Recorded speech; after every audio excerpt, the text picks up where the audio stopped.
ಮಣ್ಣು. ಈ ಜಗತ್ತಿನಲ್ಲಿ ಏನೇ ಕ್ರೈಮ್ ಆಗಲಿ ಅದರ ಹಿಂದಿರೋದು ಈ ಮೂರೇ ಕಾರಣ. ಈ ಸ್ಟೋರಿ ನೋಡಿದ್ರೆ ಅದಕ್ಕೆ ಧರ್ಮವನ್ನು ಸೇರಿಸಬೇಕು. ಅಪರಾಧ ಮಾಡುವಾಗ ಪಾಪಿಗಳ ಮನಸ್ಸಲ್ಲಿ ದುರಾಸೆ, ಮೋಹ, ಆಕ್ರೋಶ, ಕಾಮ ಹೀಗೆ ಏನಿರುತ್ತೋ ಏನೋ ಆಗಬಾರದು ಆಗಿ ಸಿಕ್ಕಿಬಿದ್ದ ಮೇಲೆ ಪ್ರತಿಯೊಬ್ಬ ಅಪರಾಧಿಗೂ ಅನಿಸೋದು, ಮನಸ್ಸಿನಲ್ಲಿ ಕಾಡೋ ಮೊದಲ ಮತ್ತು ಕೊನೆಯ ಪ್ರಶ್ನೆ ಒಂದೇ, ಇದೆಲ್ಲ ಬೇಕಿತ್ತ? ನಾನು ಕೀರ್ತಿಶ್ರೀ.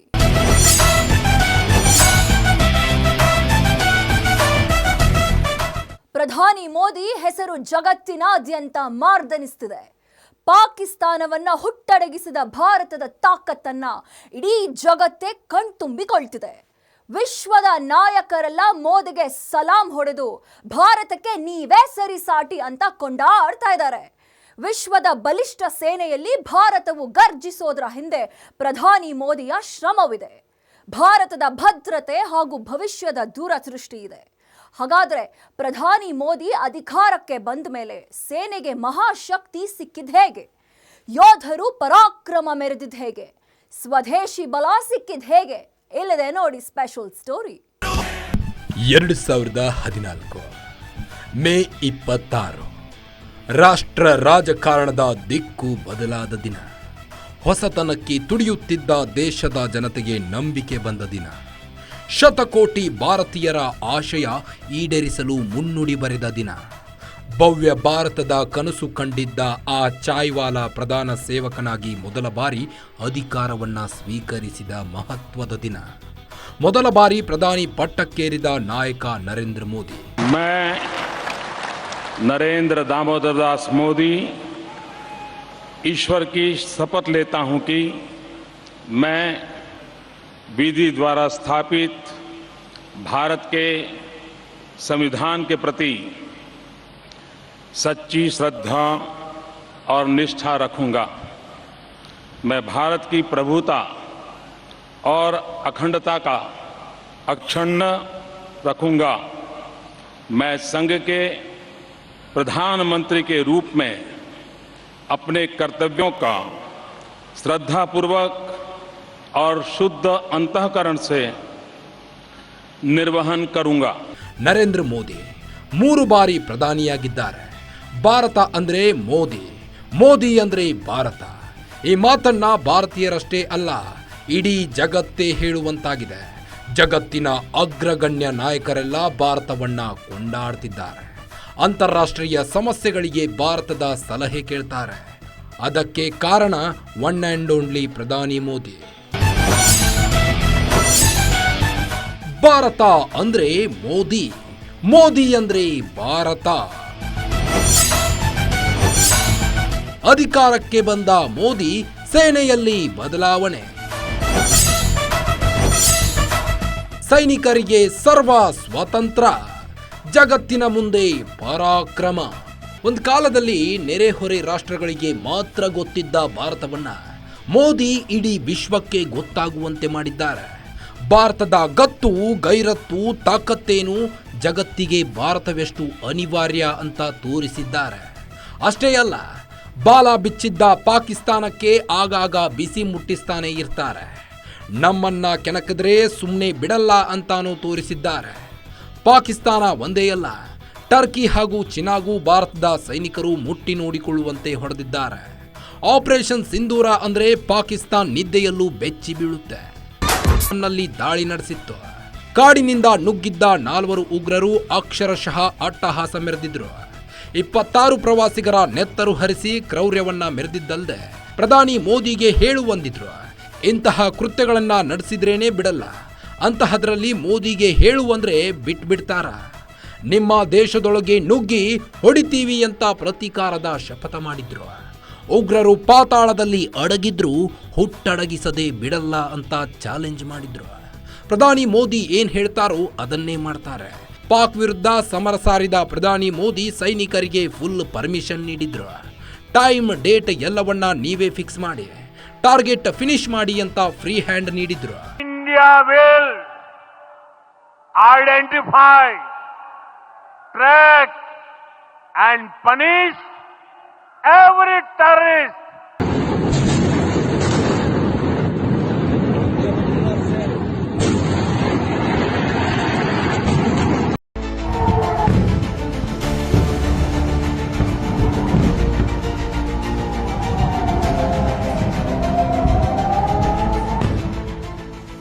ಭಾರತ ಏನ್ ಮಹಾ ಮಾಡಿಬಿಡುತ್ತೋ, ಸುಮ್ಮನೆ ಮಾತನಾಡುತ್ತೆ ಅಂತ ಪಾಕಿಸ್ತಾನ್ ಅಂದ್ಕೊಂಡಿತ್ತು.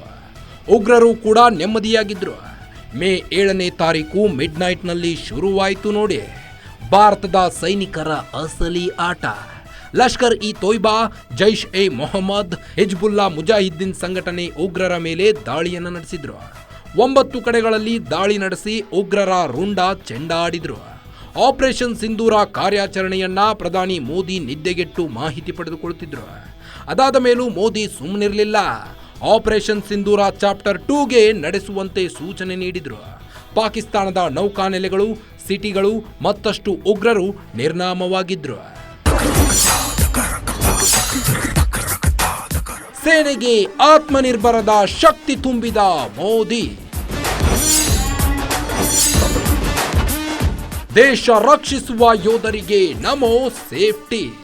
ಆಪರೇಷನ್ ಸಿಂಧೂರ ಕಾರ್ಯಾಚರಣೆಗೆ ಪಾಕಿಸ್ತಾನ ಪತರುಗುಟ್ಟಿ ಹೋದ್ರೆ ಇಡೀ ಜಗತ್ತೇ ಒಂದು ಕ್ಷಣ ದಂಗಾಗಿತ್ತು. ಯಾಕಂದ್ರೆ ಪ್ರಪಂಚ ಮೋದಿ ಬರೋಕ್ಕೂ ಮುಂಚೆ ನೋಡಿದ್ದ ಭಾರತವೇ ಬೇರೆ, ಪ್ರಧಾನಿ ಮೋದಿ ಅಧಿಕಾರಕ್ಕೆ ಬಂದ ಮೇಲೆ ನೋಡ್ತಿರೋ ಭಾರತವೇ ಬೇರೆ. ಪ್ರಧಾನಿ ಮೋದಿ ದೇಶದ ಅಭಿವೃದ್ಧಿ ಜೊತೆಗೆ ಭದ್ರತೆ ಹಾಗೂ ಭವಿಷ್ಯದ ದೃಷ್ಟಿಯನ್ನ ಅಜೆಂಡಾವಾಗಿಟ್ಟುಕೊಂಡು ಆಡಳಿತವನ್ನ ನಡೆಸಿದ್ರು. ದೇಶದ ಭದ್ರತೆಗೆ ಹೆಚ್ಚು ಒತ್ತು ಕೊಟ್ಟು ಮೋದಿ ಸೇನೆಯಲ್ಲಿ ಮಹತ್ತರ ಬದಲಾವಣೆ ತಂದ್ರು. ನಮ್ಮ ಸೈನಿಕರು ಕನಸು ಕಂಡಿರಲಿಲ್ಲ, ನಮ್ಮಲ್ಲಿ ಇಂಥ ಶಕ್ತಿ ಇದೆ, ಶತ್ರು ರಾಷ್ಟ್ರಕ್ಕೆ ಹೋಗಿ ನುಗ್ಗಿ ಹೊಡೆಯೋ ತಾಕತ್ತಿದೆ ಅಂತ ನಿಜಕ್ಕೂ ಅಂದ್ಕೊಂಡಿರಲಿಲ್ಲ. ಹಾಗಂತ ಶಕ್ತಿ ಇರಲಿಲ್ಲ ಅಂತಲ್ಲ, ಕಣ್ಮುಂದೆ ಭಯೋತ್ಪಾದಕನೇ ಓಡಾಡ್ತಿದ್ರು, ಗುಂಡು ಹೊಡೆಯೋಕೆ ಹಿಂದಿನ ಸರ್ಕಾರ ಪರ್ಮಿಷನ್ ಕೊಟ್ಟಿರಲಿಲ್ಲ.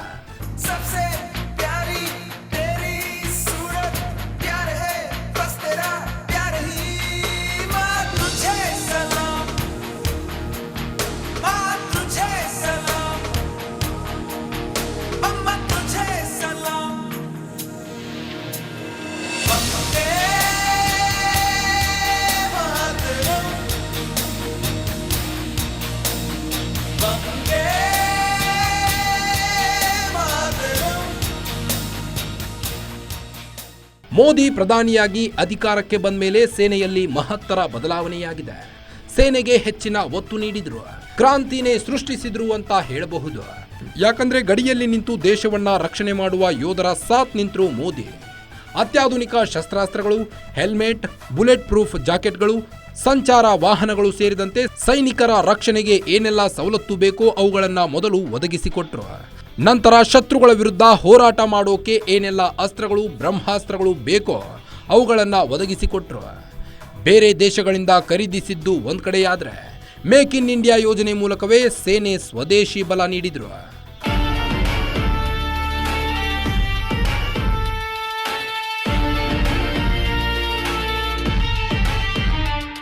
भारत माता की, भारत माता की, भारत माता की, भारत माता की।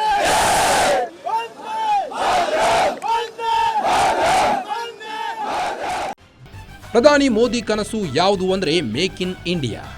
ಆಮದು ನಿಲ್ಲಿಸಬೇಕು, ರಫ್ತು ಮಾಡಬೇಕು ಅನ್ನೋದೇ ಪ್ರಧಾನಿ ಮೋದಿಯ ಕನಸು. ಅಂದ್ರೆ ಯಾವುದಕ್ಕೂ ಬೇರೆ ದೇಶಗಳ ಬಳಿ ಭಾರತ ಕೈ ಚಾಚಬಾರದು, ಪ್ರತಿಯೊಂದು ನಮ್ಮ ದೇಶದಲ್ಲೇ ತಯಾರಾಗಬೇಕು. ಅದರಲ್ಲೂ ಮುಖ್ಯವಾಗಿ ಸೇನಾ ಸಲಕರಣೆಗಳು, ಶಸ್ತ್ರಾಸ್ತ್ರಗಳನ್ನು ಭಾರತದಲ್ಲೇ ತಯಾರಿಸಬೇಕು ಅನ್ನೋದು ಪ್ರಧಾನಿ ಮೋದಿಯವರ ಗುರಿಯಾಗಿತ್ತು. ಸೇನೆಯ ಶಸ್ತ್ರಾಸ್ತ್ರಗಳನ್ನ ಭಾರತದಲ್ಲೇ ತಯಾರಿಸಿ ಅಂತ ಪ್ರತಿಯೊಂದು ಮಿತ್ರ ರಾಷ್ಟ್ರದ ಬಳಿಯೂ ಮನವಿ ಮಾಡಿದ್ರು. ದೇಶದ ಭದ್ರತೆಯನ್ನ ಗಮನದಲ್ಲಿಟ್ಟುಕೊಂಡು ಭಾರತಕ್ಕೆ ಹೆಚ್ಚಿನ ಶಸ್ತ್ರಾಸ್ತ್ರ ಪೂರೈಸುವ ಅಮೆರಿಕ, ರಷ್ಯಾ ಹಾಗೂ ಫ್ರಾನ್ಸ್ ದೇಶಗಳಿಗೂ ತಿಳಿಸಿದ್ರು.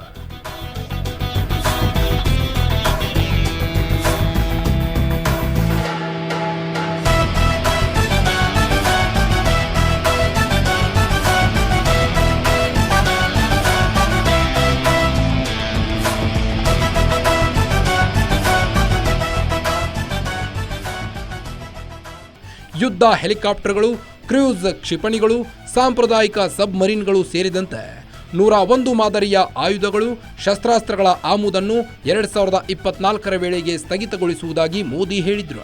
ಆಮದು ನಿರ್ಬಂಧ ವಿಧಿಸಲಾದ 108 ಸೇನಾ ಆಯುಧಗಳ ಪಟ್ಟಿಯನ್ನು ಸರ್ಕಾರ ಬಿಡುಗಡೆ ಮಾಡಿತ್ತು. ಅಂದು ಮೋದಿ ಏನ್ ಹೇಳಿದ್ರು ಅದನ್ನ ಮಾಡಿ ತೋರಿಸಿದ್ದಾರೆ. ಭಾರತದಲ್ಲೇ ಸ್ವದೇಶಿ ಶಸ್ತ್ರಾಸ್ತ್ರಗಳು ತಯಾರಿಸಲು ಘಟಕಗಳನ್ನೇ ನಿರ್ಮಿಸಿದ್ದಾರೆ. ತುಮಕೂರಿನಲ್ಲಿ ಹೆಲಿಕಾಪ್ಟರ್ ಘಟಕ, ಉತ್ತರ ಪ್ರದೇಶದಲ್ಲಿ ಬ್ರಹ್ಮೋಸ್ ಕ್ಷಿಪಣಿ ಘಟಕ ಸೇರಿದಂತೆ 16 ಕಡೆ ಸೇನೆಯ ಶಸ್ತ್ರಾಸ್ತ್ರಗಳ ತಯಾರಿಕೆಗೆ ಮೋದಿ ಹೆಚ್ಚಿನ ಪ್ರಾಮುಖ್ಯತೆ ನೀಡಿದರು. ಅದರಂತೆ ಶತ್ರುಗಳ ಹುಟ್ಟಡಗಿಸೋ ಎಲ್ಲ ಕ್ಷಿಪಣಿಗಳು, ಸಬ್ಮರೀನ್ಗಳು, ಡ್ರೋನ್ಗಳು ಭಾರತದಲ್ಲೇ ತಯಾರಾದವು. ಅವುಗಳ ತಾಕತ್ತು ಎಂಥದ್ದು ಅಂತ ಆಪರೇಷನ್ ಸಿಂಧೂರ ಮೂಲಕ ತೋರಿಸಿವೆ. ನಾವು ನುಗ್ಗಿದ್ರೆ ಧ್ವಂಸಾನೆ ಅಂತ ಪಾಕಿಸ್ತಾನಕ್ಕೆ ಬಿಸಿ ಮುಟ್ಟಿಸಿವೆ.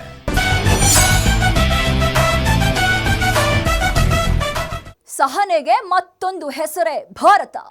ಕರುಣೆ, ಶಾಂತಿ ಅನ್ನೋದು ರಕ್ತಗತವಾಗಿಯೇ ಬಂದಿದೆ. ಶಾಂತಿ ದೂತರು ಅಂತ ಕೆಣಕಿದ್ರೆ ಭಾರತ ಕ್ರಾಂತಿಯನ್ನೇ ಸೃಷ್ಟಿಸುತ್ತೆ. ಶತ್ರು ದೇಶದೊಳಗೆ ನುಗ್ಗಿ ವೈರಿಗಳ ಸಂಹಾರ ಮಾಡುತ್ತೆ. ಆಕ್ರಮಣ ಮಾಡೋ ಶತ್ರುಗಳನ್ನ ಎದುರಿಸಿ ನಿಲ್ಲೋ ತಾಕತ್ತು ಹೊಂದಿದೆ. ಭಾರತದ ಸೇನೆಯ ಇಂಥ ಮಹಾನ್ ಶಕ್ತಿಗೆ ಕಾರಣ ಪ್ರಧಾನಿ ಮೋದಿಯ ಆತ್ಮನಿರ್ಭರ ಕನಸು. ಮೇಕ್ ಇನ್ ಇಂಡಿಯಾ ಯೋಜನೆಯ ಮೂಲಕ ತಯಾರಾದ ಸ್ವದೇಶಿ ಶಸ್ತ್ರಾಸ್ತ್ರಗಳು. ಹಾಗಾದರೆ ಭಾರತದ ಬಳಿ ಇರೋ ಸ್ವದೇಶಿ ಅಸ್ತ್ರಗಳು ಯಾವುದು? ಪಾಕಿಸ್ತಾನ, ಚೀನಾ, ಟರ್ಕಿ ನಿದ್ದೆಗೆಡಿಸಿದ ಹೇಗೆ ತೋರಿಸ್ತೀವಿ ನೋಡಿ. ಮೇಕ್ ಇನ್ ಇಂಡಿಯಾ, ಪಾಕ್ ಡರ್ ಗಯಾ. ಭಾರತಕ್ಕೆ ಮೋದಿ ಯುಕ್ತಿ, ಸ್ವದೇಶಿ ಶಸ್ತ್ರಾಸ್ತ್ರಗಳೇ ಶಕ್ತಿ. ಭಾರತ ನಮ್ಮ ದೇಶದ ಹೆಸರು ಹೇಳಿದ್ರೇನೆ ಮೈ ರೋಮಾಂಚನವಾಗುತ್ತೆ. ಶತ್ರುಗಳ ಎದೆಯಲ್ಲಿ ನಡುಕ ಶುರುವಾಗುತ್ತೆ. ನಮ್ಮ ಭಾರತ ಯಾವುದಕ್ಕೂ ಕಮ್ಮಿ ಇಲ್ಲ, ಯಾರಿಗೂ ಜಗ್ಗಲ್ಲ ಬಗ್ಗಲ್ಲ. ನಮ್ಮ ಸೈನ್ಯದ ಗತ್ತು ತಾಕತ್ತು ಏನು ಅಂತ ಇಡೀ ವಿಶ್ವಕ್ಕೆ ಗೊತ್ತು. ಅದರಲ್ಲೂ ಪಾಪಿ ಪಾಕಿಸ್ತಾನಕ್ಕಂತೂ ಭಾರತದ ತಾಕತ್ತು ಎಂಥದ್ದು ಅಂತ ಚೆನ್ನಾಗಿ ಗೊತ್ತು. ಭಾರತದ ಸೈನಿಕರು ಒಂದಲ್ಲ ಎರಡಲ್ಲ 3 ಬಾರಿ ಪಾಕಿಸ್ತಾನಕ್ಕೆ ಗುಣ್ಣ ಹೊಡೆದಿದ್ದಾರೆ. ಪ್ರತಿ ಬಾರಿ ಕಾಲು ಕೆರ್ಕೊಂಡು ಬಂದಾಗಲೆಲ್ಲ ಮುಟ್ಟಿ ನೋಡಿಕೊಳ್ಳುವಂತೆ ವಾಪಸ್ ಕೊಟ್ಟಿದ್ದಾರೆ. ಅದಕ್ಕೆ ಈ ಹಿಂದೆ ನಡೆದ ಯುದ್ಧದ ಇತಿಹಾಸಗಳೇ ಸಾಕ್ಷಿ. ಈಗ ನಡೆದ ಆಪರೇಷನ್ ಸಿಂಧೂರವೇ ಉದಾಹರಣೆ. ಭಾರತದ ತಾಳ್ಮೆಯನ್ನ, ಸಹನೆಯನ್ನ, ಶಾಂತಿಯ ಮನಸ್ಥಿತಿಯನ್ನ ಟೇಕನ್ ಫಾರ್ ಗ್ರಾಂಟೆಡ್ ಅಂತ ಪಾಪಿ ಪಾಕ್ ತಗೊಳ್ತಾನೆ ಇತ್ತು. ಸುಮ್ನಿರೋಕೆ ಬೇರೆ ಯಾರೋ ಅಲ್ಲ, ಅಧಿಕಾರದಲ್ಲಿ ಇರೋದು ಪ್ರಧಾನಿ ನರೇಂದ್ರ ಮೋದಿ. ಪಾಕ್ 1 ಹೆಜ್ಜೆ ಇಟ್ರೆ ಭಾರತ 10 ಹೆಜ್ಜೆ ಮುಂದೆ ಇಡುತ್ತೆ. ಭಾರತದ ಸೈನಿಕರ ಈ ಧೈರ್ಯಕ್ಕೆ ಕಾರಣ ಸ್ವದೇಶಿ ಶಸ್ತ್ರಾಸ್ತ್ರಗಳು. ಪ್ರಧಾನಿ ಮೋದಿಯ ಆತ್ಮನಿರ್ಭರ ಕನಸಿನ ಯೋಜನೆಯಲ್ಲಿ ತಯಾರಾದ ಅಸ್ತ್ರಗಳೇ ಇವತ್ತು ಪಾಕಿಸ್ತಾನದ ಹುಟ್ಟಡಗಿಸಿರುವುದು.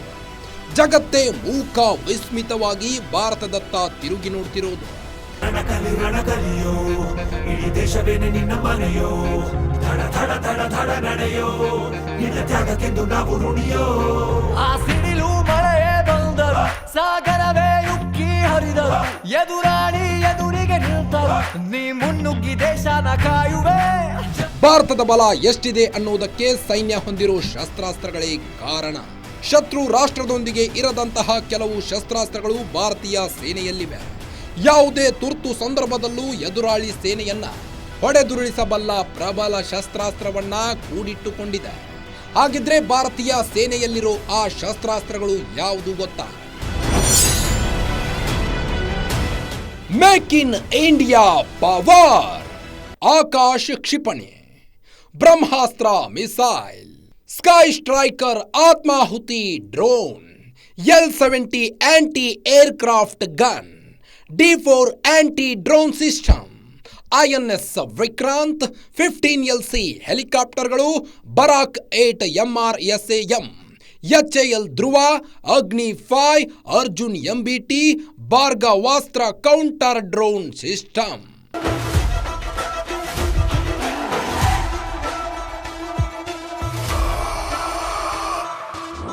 ಭಾರತದ ಬಳಿ ಇರೋ ಒಂದೊಂದು ಅಸ್ತ್ರಗಳು ಕೂಡ ಬ್ರಹ್ಮಾಸ್ತ್ರಗಳೇ.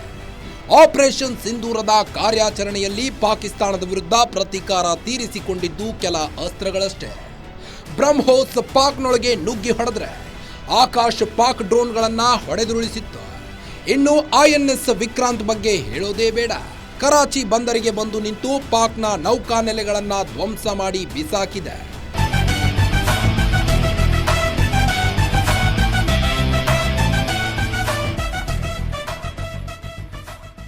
ಭಾರತದ ಪರಾಕ್ರಮದ ಮುಂದೆ ಪಾಕ್ನ ಶಸ್ತ್ರಾಸ್ತ್ರಗಳು ಮಾತ್ರವಲ್ಲ, ಪಾಕ್ನ ಮಿತ್ರರಾದ ಟರ್ಕಿ, ಚೀನಾದ ವೆಪನ್ಗಳು ಆರ್ಭಟಿಸೋದಿರಲಿ, ಗಡಿಯನ್ನು ದಾಟೋಕೆ ಸಾಧ್ಯವಾಗಲಿಲ್ಲ.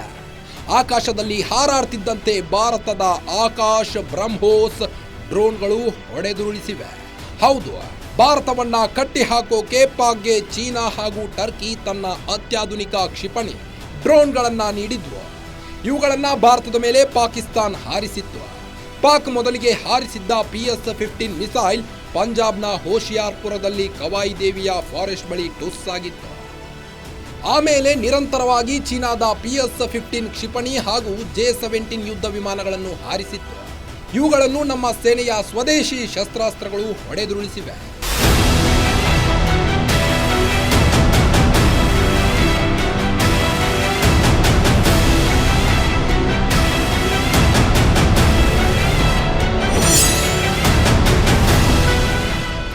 ಸ್ವದೇಶಿ ಅಸ್ತ್ರಗಳು ಕರಾರುವಕ್ಕು, ನಿಖರ ದಾಳಿಯಲ್ಲಿ ಎಕ್ಸ್ಪರ್ಟ್.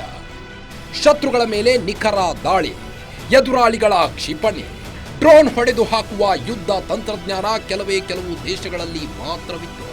ಅದರಲ್ಲೂ ಮುಖ್ಯವಾಗಿ ಅಮೆರಿಕ, ಇಸ್ರಾಯೇಲ್ ಮುಂಚೂಣಿಯಲ್ಲಿತ್ತು. ಪ್ರಧಾನಿ ಮೋದಿ ಜಗತ್ತನ್ನೇ ಭಾರತದತ್ತ ತಿರುಗಿ ನೋಡುವಂತೆ ಮಾಡಿದ್ರು.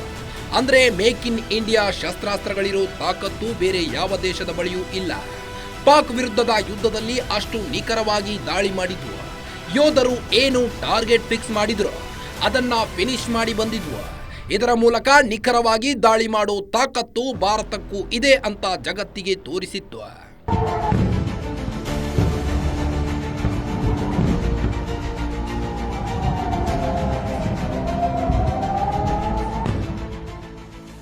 ಭಾರತದ ಬ್ರಹ್ಮಾಸ್ತ್ರಗಳ ತಾಕತ್ತು ಎಂತದ್ದು ಅಂದ್ರೆ ನಿಜಕ್ಕೂ ನೀವು ಅಚ್ಚರಿ ಪಡ್ತೀರಾ. ಆಕಾಶ್, ಬ್ರಹ್ಮೋಸ್, INS ವಿಕ್ರಾಂತ್ ದಾಳಿಗಳೇ ಸಾಕ್ಷಿ. ಇವುಗಳು ಗೊತ್ತು ಗುರಿ ಇಲ್ಲದೆ ಬಾಂಬ್ಗಳ ಸುರಿಮಳೆಗೈದಿಲ್ಲ. ತಾನು ಎಲ್ಲಿ ದಾಳಿ ಮಾಡಬೇಕಿತ್ತೋ ಅಲ್ಲೇ ದಾಳಿ ಮಾಡಿವೆ.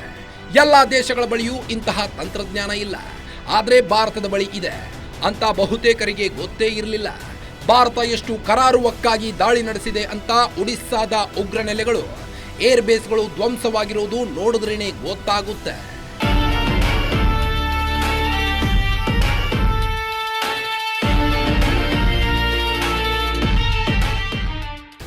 ವಾಯುನೆಲೆಗಳ ರನ್ವೇಯ 3ನೇ ಒಂದು ಭಾಗವನ್ನು ನಿಖರವಾಗಿ ಗುರುತಿಸಿ ದಾಳಿ ಮಾಡಿದ್ರೆ ಅಲ್ಲಿ ವಿಮಾನ ಟೇಕ್ ಆಫ್, ಲ್ಯಾಂಡಿಂಗ್ ಮಾಡೋಕ್ಕಾಗಲ್ಲ.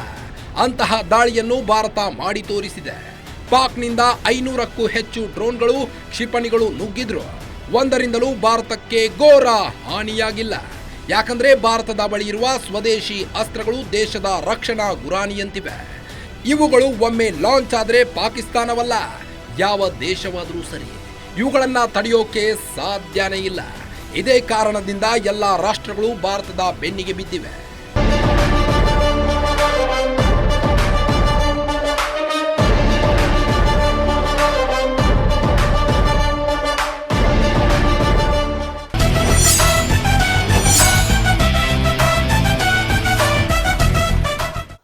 ಇಂದು ಭಾರತ ವಿಶ್ವ ಮಟ್ಟದಲ್ಲಿ ಸಾಧನೆ ಮಾಡಿದೆ. ಮೋದಿ ವಿಶ್ವದ ಅಗ್ರಗಣ್ಯ ನಾಯಕರಾಗಿ ಗುರುತಿಸಿಕೊಂಡಿದ್ದಾರೆ.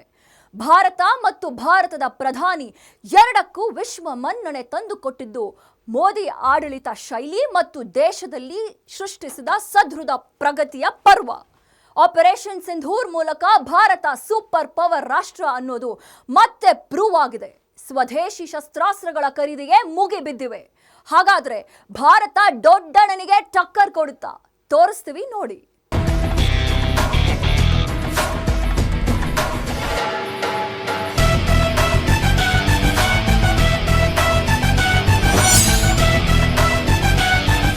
ಬ್ರಹ್ಮೋಸ್ ಕ್ಷಿಪಣಿಗೆ ಡಿಮ್ಯಾಂಡ್ ಅಪ್ಪೋ ಡಿಮ್ಯಾಂಡು.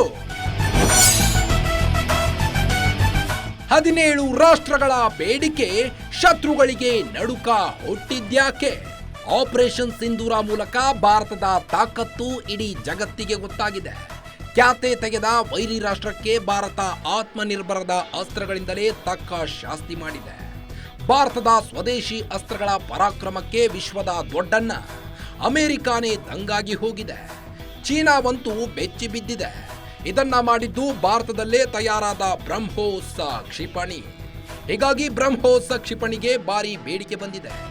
ಭಾರತದ ಬ್ರಹ್ಮೋಸ್ ಕ್ಷಿಪಣಿಗಾಗಿ ಜಗತ್ತಿನ 17 ದೇಶಗಳಿಂದ ಬೇಡಿಕೆ ಬಂದಿದೆ.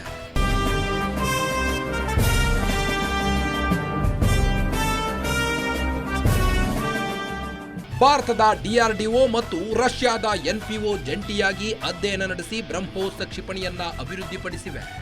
ಹೈದರಾಬಾದ್ ಹಾಗೂ ನಾಗಪುರದಲ್ಲಿ ಬ್ರಹ್ಮೋಸ್ ತಯಾರಿಕಾ ಘಟಕಗಳಿವೆ. ಕೆಲ ದಿನಗಳ ಹಿಂದಷ್ಟೇ ಉತ್ತರ ಪ್ರದೇಶದ ಲಕ್ನೋದಲ್ಲೂ ಹೊಸ ತಯಾರಿಕಾ ಘಟಕ ತಯಾರಿಸಲಾಗಿದೆ. ಇದನ್ನ ರಕ್ಷಣಾ ಸಚಿವ ರಾಜನಾಥ್ ಸಿಂಗ್ ಉದ್ಘಾಟಿಸಿದ್ರು. ಲಕ್ನೋ ಘಟಕದಿಂದ ವರ್ಷಕ್ಕೆ ಸುಮಾರು 100 ಕ್ಷಿಪಣಿಗಳನ್ನು ಉತ್ಪಾದಿಸುವ ಉದ್ದೇಶ ಹೊಂದಲಾಗಿದೆ. ಇದು ಭಾರತದ ರಕ್ಷಣಾ ಸಾಮರ್ಥ್ಯವನ್ನು ಮತ್ತಷ್ಟು ಬಲಪಡಿಸುತ್ತೆ. ಭಾರತದ ಬ್ರಹ್ಮೋಸ್ ಯಾಕಿಷ್ಟು ಬೇಡಿಕೆ ಅಂದ್ರೆ ಇದು ಬೇರೆ ಕ್ಷಿಪಣಿಗಳಂತಲ್ಲ, ನುಗ್ಗಿದ್ರೆ ಎದುರಾಳಿಗಳಿಗೆ ಯಾರಿಗೂ ಉಳಿಗಾಲವಿಲ್ಲ.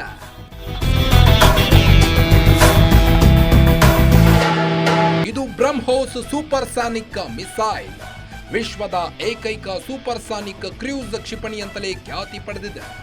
ಭೂಮಿ, ವಾಯು, ಸಮುದ್ರದಿಂದ ದಾಳಿ ಮಾಡುವ ಏಕೈಕ ಮಿಸೈಲ್ ಇದು. ಶಬ್ದಕ್ಕಿಂತ 3 ಪಟ್ಟು ವೇಗದಲ್ಲಿ ಸಂಚಾರ ಮಾಡುತ್ತೆ. ಬರೋಬ್ಬರಿ 800 ಕಿಲೋಮೀಟರ್ ರೇಂಜ್ ಹೊಂದಿದ್ದು ನಿಮಿಷಗಳಲ್ಲಿ 300 ಕಿಲೋಮೀಟರ್ ಸಾಗುವ ಸಾಮರ್ಥ್ಯವಿದೆ. ಒಂದೇ ಸಾರಿ 300 ಕೆಜಿಯ ಸ್ಫೋಟಕ ಹೊತ್ತೊಯ್ಯಬಲ್ಲ ತಾಕತ್ತು ಇದರಲ್ಲಿದೆ. ಇದರ ಕಾರ್ಯವೈಖರಿ ಹೇಗಿರುತ್ತೆ ಅಂತ ಆಪರೇಷನ್ ಸಿಂಧೂರ ಮೂಲಕ ಕಂಡು ಜಗತ್ತಿನ ಬಹುತೇಕ ರಾಷ್ಟ್ರಗಳು ಬ್ರಹ್ಮೋಸ್ ಖರೀದಿಗೆ ಮುಂದಾಗಿವೆ. ಒಂದಲ್ಲ ಎರಡಲ್ಲ, ಬರೋಬ್ಬರಿ 17 ದೇಶಗಳು ಬ್ರಹ್ಮೋಸ್ಗಾಗಿ ಕ್ಯೂ ನಿಂತಿವೆ. ಬ್ರಹ್ಮೋಸ್ಗೆ ಕ್ಯೂ ನಿಂತ ರಾಷ್ಟ್ರಗಳು. ಈಗಾಗಲೇ ಬ್ರಹ್ಮೋಸ್ ಒಪ್ಪಂದ ಮಾಡಿಕೊಂಡಿರೋ ಫಿಲಿಪೈನ್ಸ್ ಸೇರಿದಂತೆ Indonesia, Vietnam, Malaysia, Argentina, Venezuela, Egypt, Thailand, Singapore, Brunei, Brazil, Chile, Saudi Arabia, ದಕ್ಷಿಣ ಆಫ್ರಿಕಾ, ಕತಾರ್, UAE, ಬಲ್ಗೇರಿಯಾ ಈ ಎಲ್ಲ ರಾಷ್ಟ್ರಗಳು ಬ್ರಹ್ಮೋಸ್ ಖರೀದಿಗೆ ಕ್ಯೂ ನಿಂತಿವೆ.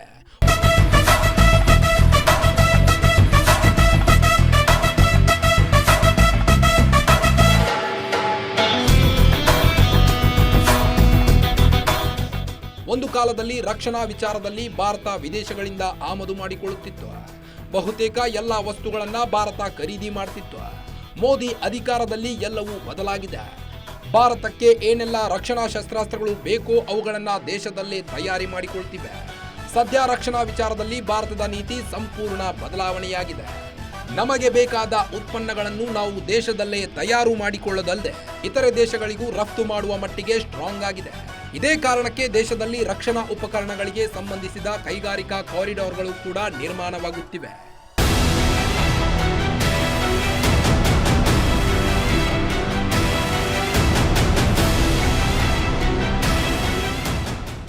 ಇನ್ನು 2023-2024ರಲ್ಲಿ ಭಾರತದ ರಕ್ಷಣಾ ಉತ್ಪಾದನೆಯ ದಾಖಲೆ ಗರಿಷ್ಠ 1.27 ಲಕ್ಷ ಕೋಟಿ ರೂಪಾಯಿಗೆ ತಲುಪಿದೆ.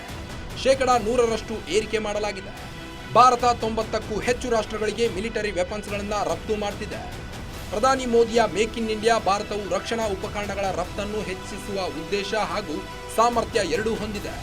ಒಂದು ಕಾಲದಲ್ಲಿ ಸಣ್ಣ ಪುಟ್ಟ ರಕ್ಷಣಾ ಉಪಕರಣಗಳಿಗೂ ವಿದೇಶಗಳತ್ತ ನೋಡುತ್ತಿದ್ದ ಭಾರತವೀಗ ಅತ್ಯಾಧುನಿಕ ಶಸ್ತ್ರಾಸ್ತ್ರಗಳ ತಯಾರಿಕೆಯಲ್ಲಿ ಮುಂಚೂಣಿಯಲ್ಲಿದೆ. ಜಗತ್ತಿಗೆ ಭಾರತದ ಶಸ್ತ್ರಾಸ್ತ್ರಗಳನ್ನು ರಫ್ತು ಮಾಡಲು ಮುಂದಾಗಿದೆ. ಇದಕ್ಕೆ ಇಡೀ ಜಗತ್ತು ಪ್ರಧಾನಿ ಮೋದಿಯನ್ನ ಗೇಮ್ ಚೇಂಜರ್ ಅಂತ ಕರೀತಿದೆ. ಭಾರತಕ್ಕೆ ಸಿಕ್ಕಿದ ಬಲಿಷ್ಠ ನಾಯಕ, ಜಗತ್ತಿಗೆ ಭಾರತದ ಪವರ್ ತೋರಿಸಿದ ಪ್ರಧಾನಿ. ಮಿಲಿಟರಿಯಲ್ಲಿ ಭಾರತ ಸೂಪರ್ ಪವರ್ ರಾಷ್ಟ್ರವಾಗಿದೆ. ಶತ್ರುಗಳ ದೇಶದೊಳಗೆ ನುಗ್ಗಿ ಹೊಡೆಯಷ್ಟು ತಾಕತ್ತು ಹೊಂದಿದೆ. ಭಾರತವನ್ನ ಕೆಣಕಿ ಕೆಣಕಿ ಗುನ್ನ ಹೊಡೆಸಿಕೊಂಡ ವೈರಿಗಳಿಗೆ ನಮಗಿದು ಬೇಕಿತ್ತಾ ಅಂತಿವೆ. ಇದಾಗಿತ್ತು ಈ ಹೊತ್ತಿನ ಸ್ಪೆಷಲ್. ನೀವು ನೋಡ್ತಾ ಇದ್ದೀರಾ ಗ್ಯಾರಂಟಿ ನ್ಯೂಸ್. ಸುದ್ದಿ ಖಚಿತ, ನ್ಯಾಯ ನಿಶ್ಚಿತ.